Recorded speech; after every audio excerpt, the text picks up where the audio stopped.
Assalamualaikum everyone. I hope you all are fine and fresh by the grace of Almighty Allah। तो आज की इस video में हम एलसीएम फाइंड आउट करेंगे 24, 60, 24, 36 एंड 60 का बाय प्राइम फैक्टराइजेशन मेथड। इस मेथड में हमारे पास दो या दो से ज़्यादा जितनी भी वैल्यूज़ होती हैं, सबसे पहले तो हम उनके अलग अलग प्राइम फैक्टर्स फाइंड आउट करते हैं और फिर उन प्राइम फैक्टर्स की हेल्प से हम उसका एलसीएम या एचसीएफ जो है वो फाइंड आउट कर सकते हैं। इस वक्त हमारे पास यहाँ तीन वैल्यूज़ हैं। सबसे पहले हम इनके अलग अलग प्राइम फैक्टर्स फाइंड आउट करेंगे।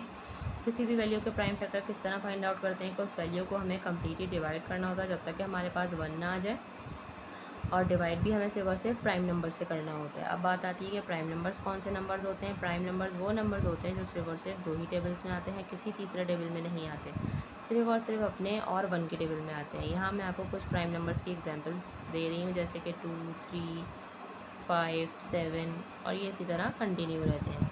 इनमें से भी जो स्मॉलेस्ट प्राइम नंबर होता है हमें हमेशा वहाँ से स्टार्ट लेना होता है। सबसे स्मॉलेस्ट प्राइम नंबर 2 है, और 2 का डिविजिबिलिटी रूल है कि अगर किसी वैल्यू के लास्ट में इवन नंबर या फिर 0 है तो वो वैल्यू 2 से कम्प्लीटली डिवाइड हो सकती है। तो यहाँ हमें तीनों ही वैल्यूज़ ऐसी नज़र आ रही हैं जो 2 से डिवाइड हो सकती हैं, तो उसे 2 से डिवाइड करना स्टार्ट करेंगे। 2 के टेबल में 2 आता है 1 पे और 4 आता है 2 पे, ये बन चुका है 12। अभी भी इसके लास्ट में इवन नंबर है, इसलिए ये वैल्यू 2 से ही डिवाइड होगी। 2 के टेबल में 12 आता है 6 पे। जब तक ये वैल्यू 2 से डिवाइड हो सकती है हम इसे 2 से ही डिवाइड करेंगे। 2 के टेबल में 6 आता है 3 पे, और 3 खुद एक प्राइम नंबर है, इसलिए 3 को हमें 3 से ही डिवाइड करना है, क्योंकि 3 के टेबल में 3 आता है 1 पे। यहाँ हम 24 को कम्प्लीटली डिवाइड कर चुके हैं और ये आ चुके हैं हमारे पास 24 के प्राइम फैक्टर्स। इसी तरह अब हमें 36 को भी कम्प्लीटली डिवाइड करना है और इसके प्राइम फैक्टर्स फाइंड आउट करने हैं। 2 के टेबल में लेकिन 3 नहीं आता, उससे छोटा नंबर 2 आता है 1 पे। जो 1 हमारे पास रिमाइंडर है वो चला गया 6 के पास, बन गया 16। 2 के टेबल में 16 बिल्कुल आता है 8 पे, ये बन चुका है 18। ये भी 2 के टेबल से ही डिवाइड होगा क्योंकि लास्ट में इवन नंबर है। 2 के टेबल में 18 आता है 9 पे। 9 अब ऑड नंबर है, 2 से डिवाइड नहीं हो सकता। 2 के बाद नेक्स्ट प्राइम नंबर 3 है, और 3 से हमें पता है 9 बिल्कुल डिवाइड होगा क्योंकि 3 के टेबल में 9 आता है 3 पे, और 3 के टेबल में 3 आता है 1 पे। यहाँ 36 को भी हम कम्प्लीटली डिवाइड कर चुके हैं और ये आ चुके हैं हमारे पास 36 के प्राइम फैक्टर्स। अब इसी तरह हमें 60 के भी प्राइम फैक्टर्स फाइंड आउट करने हैं। इसके लास्ट में 0 है, यानी कि ये वैल्यू 2 से डिवाइड हो सकती है। 2 के टेबल में 6 आता है 3 पे, एंड 2 टाइम 0 इज़ 0।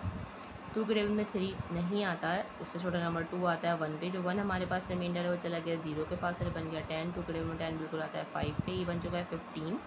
लास्ट में ऑड नंबर है, इसलिए ये वैल्यू अब 2 से मज़ीद डिवाइड नहीं हो सकती। 2 के बाद नेक्स्ट प्राइम नंबर 3 है। 3 से हम इसकी डिविजिबिलिटी चेक करेंगे कि क्या 3 के टेबल में 15 आता है। बिल्कुल आता है, 3 के टेबल में 15 आता है 5 पे। जाहिर सी बात है 3 का टेबल तो सबको आता ही है, और उसके बाद 5 प्राइम नंबर है। 5 को हमें 5 से ही डिवाइड करना है क्योंकि 5 के टेबल में 5 आता है 1 पे। यहाँ हम 60 को भी कम्प्लीटली डिवाइड कर चुके हैं। अब क्या करेंगे, इन तीनों के प्राइम फैक्टर्स को सबसे पहले तो हम इस तरह कॉपी कर लेंगे। सबसे पहले हम लिखेंगे 24 के प्राइम फैक्टर्स जो कि हमारे पास आए हैं 2 multiply by 2 multiply by 2 multiply by 3। फिर लिख लेते हैं हम 36 के प्राइम फैक्टर्स जो कि हमारे पास आए हैं 2 multiply by 2 multiply by 3 multiply by 3। Last में हम लिख लेते हैं 60 के प्राइम फैक्टर्स जो कि हमारे पास आए हैं 2 multiply by 2 multiply by 3 and multiply by 5। अब हमें सबसे पहले तो इनकी पेयरिंग करनी है। हमें देखना है ऐसे कौन से प्राइम फैक्टर्स हैं जो कि तीनों में मौजूद हैं। ये 2 तीनों में है, पेयर बन गया, पेयर बन के बाहर आ गया, इसे एक बार लिख लिया। ये भी 2 तीनों में है, पेयर बन के बाहर आ गया, इसे भी हमने यहाँ एक बार लिख लिया। उसके अलावा ये 3 का भी हमें पेयर बनता हुआ नज़र आ रहा है, तीनों में है, पेयर बन के बाहर आ गया, इसे भी हमने यहाँ एक बार लिख लिया।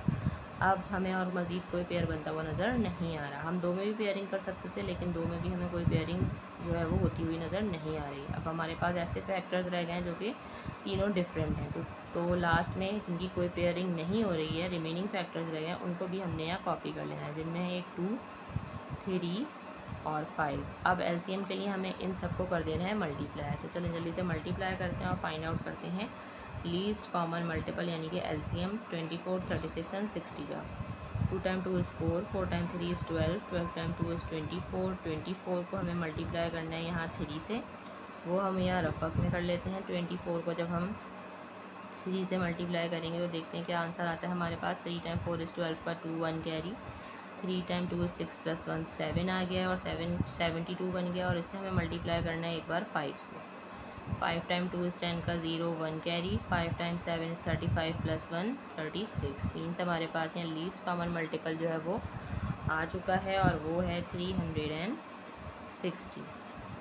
देखा आपने कितनी जल्दी बाय प्राइम फैक्टराइजेशन मेथड को फॉलो करते हुए हमने एलसीएम फाइंड आउट करना सीख लिया है।